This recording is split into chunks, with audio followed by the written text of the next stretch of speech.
नमस्ते। आजकल हम देख रहे हैं कि गुर्दे की बीमारियां बहुत ज़्यादा हो रही हैं। गुर्दा यानी किडनी, इसकी बीमारियों को रोकने के लिए हम क्या उपाय कर सकते हैं जिससे कि हम गुर्दे की बीमारी से ग्रसित ना हो। तो पहले इस पर बात करेंगे, फिर इस पर बात करेंगे कि गुर्दा है क्या, ये भी पता होना चाहिए।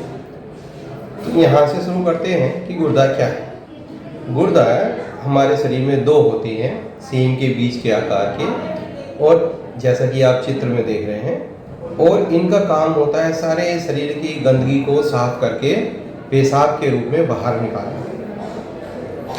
जब इसमें कोई खराबी हो जाती है तो ये गंदगी बाहर नहीं निकलती, और जब शरीर की गंदगी बाहर नहीं निकलती तो हमारे शरीर को नुकसान पहुंचाने लगती है। उसे हम कहते हैं किडनी फेलियर।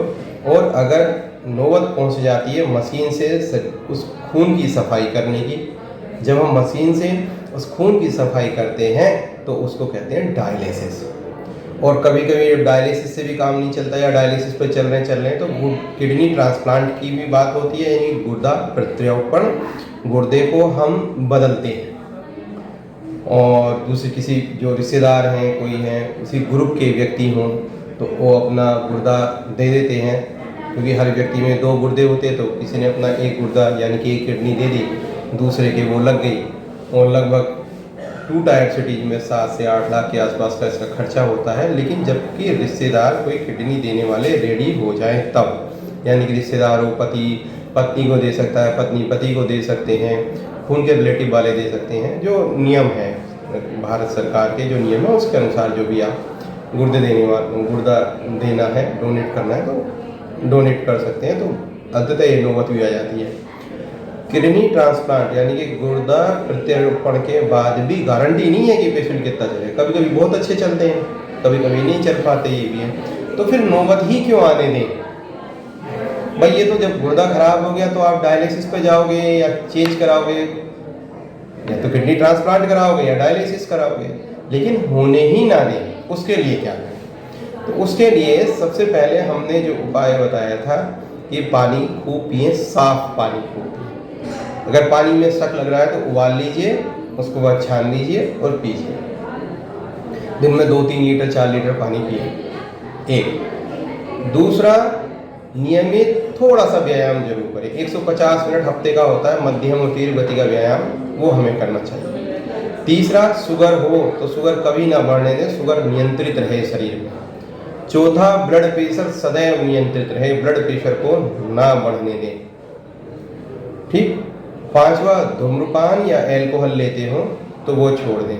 छठा, स्ट्रेस पर का भी ध्यान दें, स्ट्रेस मैनेजमेंट पर भी फोकस रखें। अगर आप ये सब काम करते हैं तो आपका गुर्दा खराब होने के चांसेस कम होते हैं। और एक सबसे बड़ी बात, दर्द की दवाइयाँ होती है। लोग दर्द होता है, सिर में दर्द हुआ, टैबलेट खा ली, डाइक्लोफेनिक सोडियम, बोवेरान, डायनापार के नाम से आती है, आराम हो गया। सिर में दर्द हुआ, गोली खा ली, ये सब गुर्दे को नुकसान पहुंचाती हैं। तो दर्द की दवाई अच्छे डॉक्टर से पूछ के जो गुर्दे को नुकसान ना पहुंचाती हो वो खाएं। ज़्यादातर भारत में या कहीं भी किडनी खराब होने का एक महत्वपूर्ण कारण ये भी है कि वो दर्द निवारक दवाइयाँ खाते हैं, तो इससे गुर्दा खराब हो जाता है। फिर एक और बचता है इन्फेक्शन, UTI, कि भाई पेशाब में पथरी थी, गुर्दे में कहीं पथरी थी, नहीं निकली, धीरे धीरे इन्फेक्शन हो गया।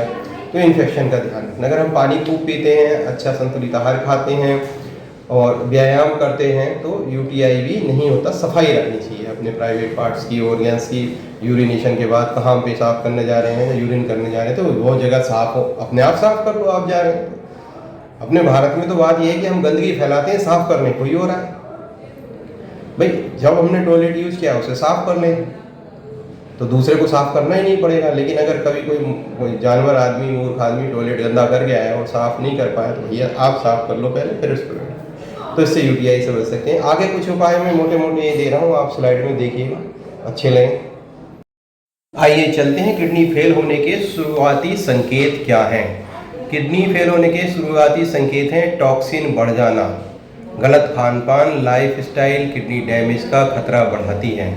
किडनी फेलियर के शुरुआत में भूख नहीं लगती, पेट भरा भरा लगता है, जी मिचलाता है, उल्टी आने लगती है, सिर में दर्द रहता है और पिंडलियों में दर्द होता है, बार बार यूरिन आता है, यानी कि पेशाब आता है बार बार, और आप थके थके रहते हैं, ये किडनी डैमेज के संकेत हो सकते हैं। चेहरे पर खुजली होना, चेहरा खुश्क होना, ये भी इसका लक्षण है। शुरुआती लक्षण ये सब किडनी के शुरुआती लक्षण तो हमने देख लिए कि क्या क्या लक्षण आते हैं। थकावट हो गई, स्किन का ड्राई होना हो गया, स्किन में खुजली हो गई, उसके साथ साथ पेशाब बार बार आना हो गया, या पेशाब ना आना हो गया कि पानी पी रहे हैं पेशाब नहीं आ रहा, शरीर में ऐसे दबाओगे तो ये गड्ढा हो जाएगा, फिर फूलेगा। देखो हम ऐसे दबा रहे हैं, गड्ढा नहीं हो रहा, तो वो वाला सूजन हो गया। बहुत ज़्यादा बीपी बढ़ा रहना हो गया कि जब भी चेक करा रहे हैं तो बीपी बढ़ रहा है। तो देखो एक सिस्टोलिक बीपी होता है, डिस्टोलिक। तो अगर सिस्टोलिक 120 आ रहा और डिस्टोलिक 100 आ रहा है तो ये बढ़ा हुआ माना जाएगा। नीचे का बीपी उससे जो डिस्टोलिक बीपी होता है वो 90 तक ठीक है, 90 से ऊपर नहीं आना चाहिए।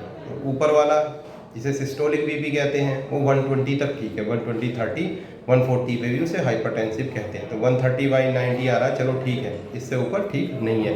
तो बीपी बढ़ा होना बहुत ज़्यादा, तो जब भी ऐसी कंडीशन हो तो तुरंत एक नेफ्रोलॉजिस्ट को दिखाएं, गुर्दा रोग विशेषज्ञ को। तो RJN अपोलो स्पेक्ट्रा हॉस्पिटल में जो गुर्दा रोग विशेषज्ञ हैं डॉक्टर जितेंद्र राजपूत हैं, बहुत अच्छे गुर्दा रोग विशेषज्ञ हैं। आपके यहाँ आसपास जो भी कोई गुर्दा रोग विशेषज्ञ हो आप उन्हें दिखा लें। तो ये ज़रूर कदम उठाएं, और जितनी जल्दी दिखाएंगे उतना अच्छा रहेगा और आप गुर्दे की बीमारी से बचे रहेंगे। अब आप हम कहेंगे कि साहब कोई नुस्खा बता दें, आयुर्वेदिक नुस्खा तो बता ही दें जो बेहतर रहने के लिए। तो चंद्रप्रभावटी आती है आयुर्वेद में दवाई। तो अगर आप 2 टैबलेट चंद्रप्रभावटी लेते हैं, अगर यूरिन में कोई इन्फेक्शन है या आपको यूरिन की कोई दिक्कत लग रही है, तो 15-20 दिन अगर चंद्रप्रभावटी ले लेंगे तो आपका बीमारी को काफ़ी आराम हो जाएगा। लेकिन फिर भी पास में कोई वैद्य हो, कोई आयुर्वेदिक विशेष स्पेशलिस्ट हो तो उनको दिखाएं। लेकिन चंद्रप्रभावटी एक ऐसी दवाई है जिसे आप ले सकते हैं, नुकसान नहीं है, गुर्दे की बीमारी से आप बचे रहेंगे। और साथ में दही वगैरह का सेवन बहुत करें, शरीर को एसिडिक ना होने दें। सोडा बाइकार्बोनेट की टैबलेट आती है, सोडा बाइकार्ब की, वो भी ले सकते हैं, उससे भी किडनी खराब होने के चांसेस थोड़े कम रहते हैं, मतलब किडनी को प्रोटेक्शन देती है। संतुलित आहार जरूर। आज की बात इतनी ही, फिर कभी मिलते हैं अच्छी वीडियो में।